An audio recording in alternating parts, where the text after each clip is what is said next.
जय हिंद दोस्तों। आज बताएंगे कि ये प्रवास क्या होता है ना। ये प्रवास क्या होता है, जो प्रवास शब्द है ये कहाँ से उत्पत्ति हुई और कैसे ये बना। जो प्रवास है, ये प्रवास है क्या। प्रवास का अर्थ होता है, शुद्ध भाषा में अगर देखा जाए, प्रवास का अर्थ होता है कि एक जगह से या एक देश से दूसरे देश में बसना। एक देश से दूसरे देश में बसना, उसको क्या कहते हैं, प्रवास कहते हैं। यानी एक जगह से दूसरी जगह, आप ऐसे कह सकते हो, या एक देश से, यानी विदेश में बसना। विदेशों में जो हम लोग जाते हैं तो उसको क्या कहते हैं, प्रवास। और जाने से फिर वहाँ से आ जाए उसको प्रवास नहीं कहेंगे। आप जा करके वहीं पर रुक जाएं, वहाँ की नागरिकता ले ले, वहाँ की शरण ले ले, वहाँ के सरकार के अधीन आप जब हो जाएंगे तो क्या ये कहलाएगा, प्रवास कहलाएगा। प्रवास भी कई प्रकार से होता है, ठीक है। जैसे मान लो अपने देश से भी लोग दूसरे देशों, अमेरिका है, स्विट्ज़रलैंड है और कनाडा है, आदि प्रकार के जितने भी देश हैं वहाँ पे लोग जा कर के रहते हैं, दुबई वगैरह में, है ना, वहाँ पे अपना बिजनेस करते हैं। तो इस तरीके से भी लोग, बाहर के लोग अपने देश में भी आते हैं, अपने भारत देश में भी बाहर के लोग आते हैं रहने के लिए, धंधा करने के लिए, बिजनेस करने के लिए, जो कि यहाँ की ही नागरिकता वो लोग ले लेते हैं, ठीक है। तो प्रवास कई प्रकार से होता है। एक तो होता है बलपूर्वक प्रवास। क्या होता है, बलपूर्वक, बलपूर्वक प्रवास। बलपूर्वक कहने का मतलब है, बलपूर्वक अगर हम लोग बल दिखाएं तो गलत है, क्योंकि हम लोगों के पास उतनी ताकत कहाँ है। हालांकि ताकत है, लेकिन उस प्रकार से किसी देश में जबरन रहना, उतनी ताकत हम लोगों के अंदर कहाँ है। क्यों भाई, उतनी ताकत है क्या हम लोगों के अंदर? जबरन हम तो किसी देश में रह नहीं सकते हैं। हाँ, अगर वहाँ की सरकार मानती है, वहाँ के सरकार हमको नागरिकता देती है, तभी हम लोग वहाँ पर वास कर पाएंगे। लेकिन जबरन क्या है, जब हमारे पास बहुत अधिक पैसा हो, बहुत अधिक ताकत हो, ठीक, बहुत ही हमारे पास पावर है, तो उस वजह से हम लोग क्या करते हैं, रह सकते हैं वहाँ पे। किसी भी देश में जा करके वहाँ पर रह सकते हैं, अपना धंधा बिजनेस इन्वेस्ट करके वहाँ पर रह सकते हैं, टैक्स वगैरह दे करके। जो भी धंधा करना चाहोगे टैक्स दोगे, गवर्नमेंट जाहिर सी बात है आपके अधीन हो जाएगी। तो वो हुआ बलपूर्वक, वो हुआ बलपूर्वक कि जबरन रहना। जहाँ पर हम जबरन रह सकते हैं, ज़बरदस्ती रह सकते हैं, अपने पैसे के बलबूते पर, अपनी ताकत के बलबूते पर, अपने बुद्धि के बलबूते पर जहाँ पर हम रह सकते हैं, तो वो हो गया आपका बलपूर्वक प्रवास। क्या हो गया, बलपूर्वक प्रवास। समझ गए ना, बलपूर्वक प्रवास समझ गए होंगे आपका। अगला जैसे है स्वैच्छिक प्रवास। क्या, स्वैच्छिक प्रवास। स्वैच्छिक प्रवास, स्वैच्छिक प्रवास क्या होता है?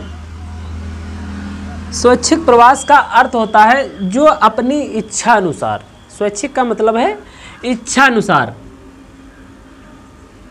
जहाँ इच्छा अनुसार रहा जाता है उसको कहते हैं हम लोग स्वैच्छिक प्रवास। स्वैच्छिक प्रवास यानी अपने इच्छा अनुसार हम जा करके वहाँ पर रह जाएं और वहाँ पे कोई भी ताकत, कोई भी बल का प्रयोग ना किया जाए, वहाँ पर किसी भी प्रकार का हमारे ऊपर कोई दंड ना दिया जाए। तो वहाँ पर क्या वो हुआ, स्वैच्छिक प्रवास के अपने इच्छा अनुसार जा सकते हैं और जब चाहें वहाँ से निकल भी सकते हैं, है ना। वो हुआ आपका स्वैच्छिक प्रवास, यानी जब चाहे तब निकल सकते हैं, जब चाहे तब जा सकते हैं। उसको हम लोग क्या कहेंगे, स्वैच्छिक प्रवास के अंतर्गत आ जाएगा कि अपनी इच्छा के अनुसार हम गए, वहाँ की नागरिकता हमने ली, ठीक है, और फिर वहाँ के सरकार का जब तक हमारा मन रहा तब तक हम रहे, उसके बाद में हमने क्या किया, अपने देश फिर वापसी हम चले गए।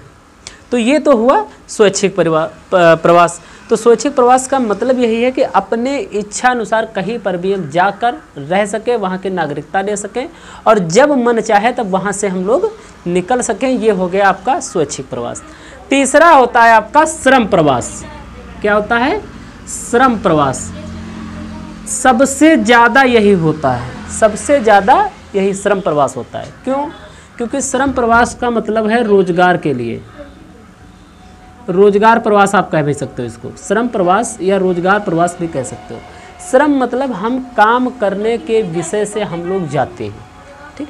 अगर कहीं दूसरे देश में आप जा रहे हो तो खुशी से तो जाओगे नहीं, या तो आपको धंधा करना है वहाँ पर, ठीक है, या मतलब कोई भी काम होगा तभी वहाँ की नागरिकता आप लोगे। जैसे मान लो हमारी कंपनी क्या है, अमेरिका में हमने कंपनी अपनी चालू की, ठीक। अमेरिका में कंपनी चालू की, उसके बाद में क्या हुआ, वहाँ पर हम जा नहीं पा रहे हैं, वहाँ पर हम जा नहीं पा रहे हैं। धंधा तो अच्छा चल रहा है, वहाँ का प्रोसीजर हमने वहाँ पे HR वगैरह मैनेजर वगैरह सब कुछ रख रखे हैं, HR मैनेजर वगैरह सब कुछ रख रखे हैं।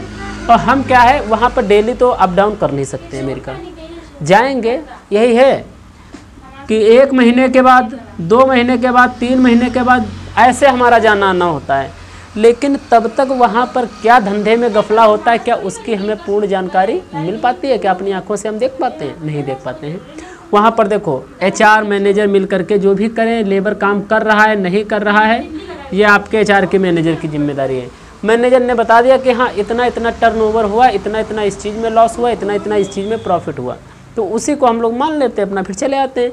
हाँ, ये कब होता है? जब हमारे कई देशों में, अमेरिका हो गया, रूस है, जापान है, चीन है, अन्य कई देशों में, दुबई है, कई देशों में जब हमारे बिजनेस चल रहे हों, कई देशों में हमारे जब बिजनेस चल रहे हों, तब ये स्थिति आती है कि हम एक जगह पर नहीं रह सकते हैं, क्योंकि हमें समय समय पर कई जगहों पर जाना है।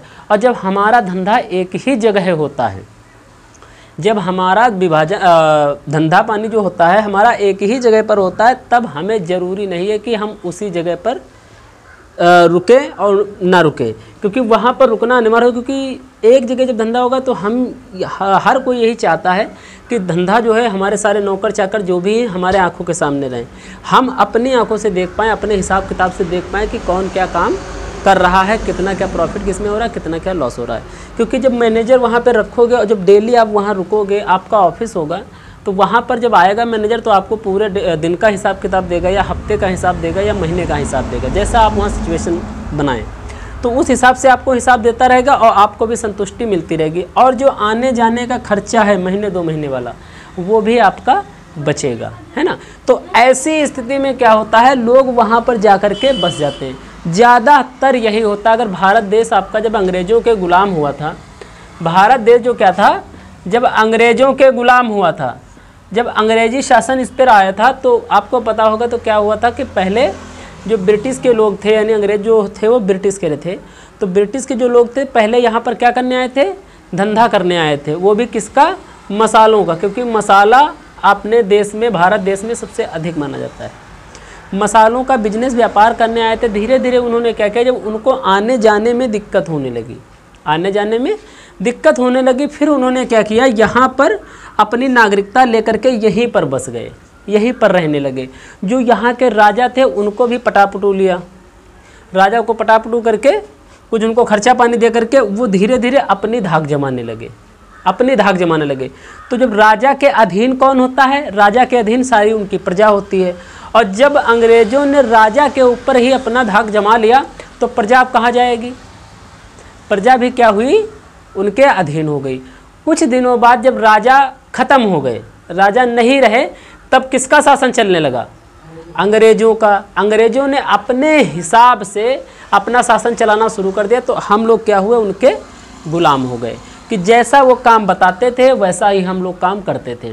पढ़ाई लिखाई हर चीज़ पे, खाना पीना, कैसा में खाना, कैसे में कपड़े पहने, हर चीज़ पे उन्होंने अपना जमाव चालू कर दिया। पढ़ाने का मतलब कि पढ़ाते लिखाते हम लोगों को थे, लेकिन उतना पढ़ाते थे कि हम थोड़ा बहुत छोटा मोटा काम देख पाएँ, ज़्यादा बड़ा काम ना देख पाएँ।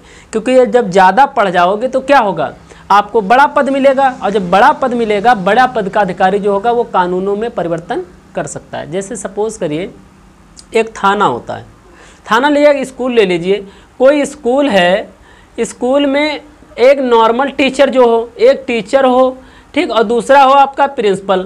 क्या प्रिंसिपल जो नियम बना सकता है, क्या टीचर भी वो नियम बना सकता है, बना सकता है? नहीं बना सकता, क्योंकि टीचर का काम है केवल पढ़ाना, और प्रिंसिपल का काम मतलब है कि वहाँ पर पढ़ाई कैसी चल रही है, उसमें कैसे फेरबदल करने हमको हैं। तो वो चीज़ हुई कि हम लोगों को उतना नहीं पढ़ाते थे कि हम लोग कहीं पर कोई अपना फेर बदल कर पाएँ, कोई नियमों में परिवर्तन ला पाएँ।